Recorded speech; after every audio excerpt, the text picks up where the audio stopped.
Bonjour, bienvenue sur Baudin Prof TV. Alors dans cette vidéo, nous allons nous poser la question, mais à quoi sert le conseil départemental?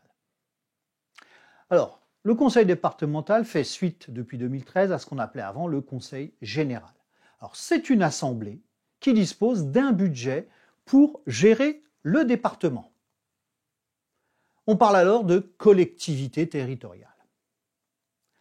Un conseil départemental par département et chaque département va être donc divisé en cantons. Le canton, c'est une proportion du nombre d'habitants. Par exemple, la Creuse, il y aura 15 cantons, Lyon, 21 cantons, la Gironde, 33 cantons. En France, il y a 2054 cantons. Alors, le conseiller départemental, lui, est élu pour 6 ans. Et ce qui est intéressant, c'est que c'est une assemblée paritaire, c'est-à-dire qu'il y a autant d'hommes que de femmes. Et vous verrez qu'au moment des élections, c'est souvent des binômes hommes-femmes qui se présentent au suffrage. Alors, voyons maintenant le mode de scrutin.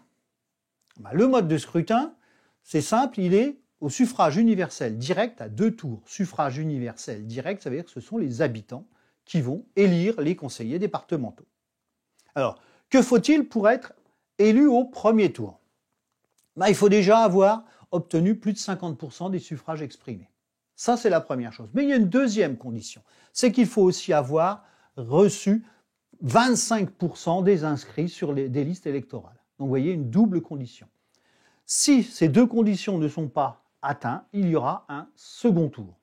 Et donc ce second tour, ce sont tous les binômes qui ont atteint au moins 12,5% des électeurs inscrits qui vont pouvoir se présenter.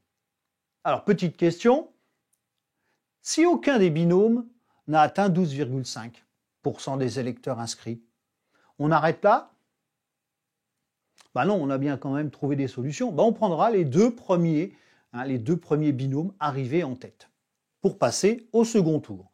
Et donc, pour être élu au second tour, là, il y aura plusieurs cas de figure. Le plus courant, c'est que s'il n'y a que 2 binômes, c'est celui qui a atteint la majorité, plus de 50% des suffrages exprimés. S'il y a 3 binômes ou 4 binômes, ce sera celui qui est arrivé en tête qui sera élu. Alors, voyons comment fonctionne le conseil départemental. Donc, on voit ici une série de conseillers départementaux, donc ils vont se réunir en assemblée plénière pour élire un ou une présidente du conseil départemental. Mais cette personne ne va pas gérer tout seul le département. Elle va être assistée d'une commission permanente qui va élire des vice-présidents. Cette commission permanente, elle va délibérer sur les affaires courantes du département. Et puis il y aura des sessions départementales, des assemblées plénières, qui, elles, vont se réunir au moins une fois par trimestre pour voter, délibérer. Alors ça se fait en séance publique, alors que les commissions permanentes ne sont pas autorisées au public. Alors vous avez vu, il y a des petites illustrations, je travaille avec un illustrateur graphiste, donc si ça vous intéresse, je vous mets le lien en haut à droite de l'écran, vous pouvez aller sur son blog. Alors reprenons. Comment est financé le conseil départemental? Parce qu'il faut bien de l'argent pour le dépenser. 3 sources. La première, la dotation globale de fonctionnement. C'est octroyé par l'État. Ça représente généralement 1/3 du budget des départements. Deuxième source, les impôts. La taxe foncière, la taxe d'habitation et la redevance sur les ordures ménagères. Et puis une troisième source, qui sont tous les produits des services et du domaine des collectivités. Deux exemples, par exemple, certains départements disposent de musées départementaux. Les entrées payantes de ce musée vont aller au budget du département. On peut aussi avoir des bâtiments que l'on met en location à des institutions privées, à des organisations privées. Et là aussi, il y a des rentrées d'argent par les loyers. On a vu les ressources. Passons maintenant aux dépenses. Alors, on va parler plutôt de compétences du conseil départemental. Alors, on va déjà lister les compétences obligatoires.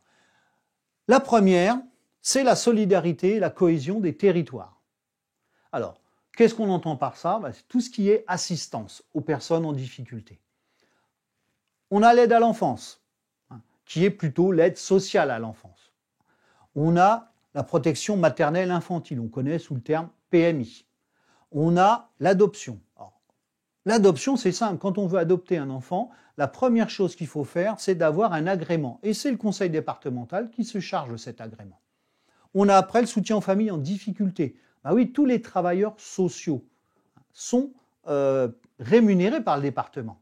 Donc toutes ces personnes qui aident les familles, c'est le département qui les finance. On peut aussi avoir des aides financières pour la scolarité des enfants. On a après tout ce qui est un lien avec les maisons de retraite, sous forme d'agrément. Il y a un renouvellement d'agrément pour les EHPAD régulièrement. Si on veut créer une maison de retraite, un EHPAD, etc., eh bien, on va avoir besoin d'un agrément du conseil départemental. On a le soutien aux personnes âgées, l'APA, et puis on a un élément, on a quelque chose qui est, important au niveau du budget, c'est le revenu de solidarité active, c'est-à-dire le RSA. Mais il n'y a pas que cette branche-là. On a l'éducation. Et là, tout le monde le sait, c'est la construction et la rénovation, l'entretien des collèges. On a la partie transport. Alors, transport, là aussi, route départementale. Donc, tout ce qui est gestion de ces routes départementales, réhabilitation. On a l'équipement rural. Par exemple, des mises en place d'assainissement dans les villages, mise en place du remembrement agricole. On a la gestion de l'eau, qui fait partie aussi des compétences du conseil départemental, tout comme les transports scolaires, qui sont mis en place et financés en partie par le conseil départemental, aussi bien pour le primaire, le collège et de plus en plus pour le lycée. Mais ce n'est pas terminé. On a aussi en obligation les compétences de culture. Par exemple, tout ce qui est bibliothèque de prêt. Vous connaissez tous les bibliobus qui circulent dans les campagnes. Donc là, on voit que c'est le conseil départemental qui finance. On a les archives. Les archives départementales, ce sont des endroits volumineux. Par exemple, pour Lyon, il y a 18 km linéaires d'archives. On a les musées. J'en parlais tout à l'heure. Par exemple, dans Seine-et-Marne, le musée des peintres de Barbizon est un musée départemental. On a la protection du patrimoine.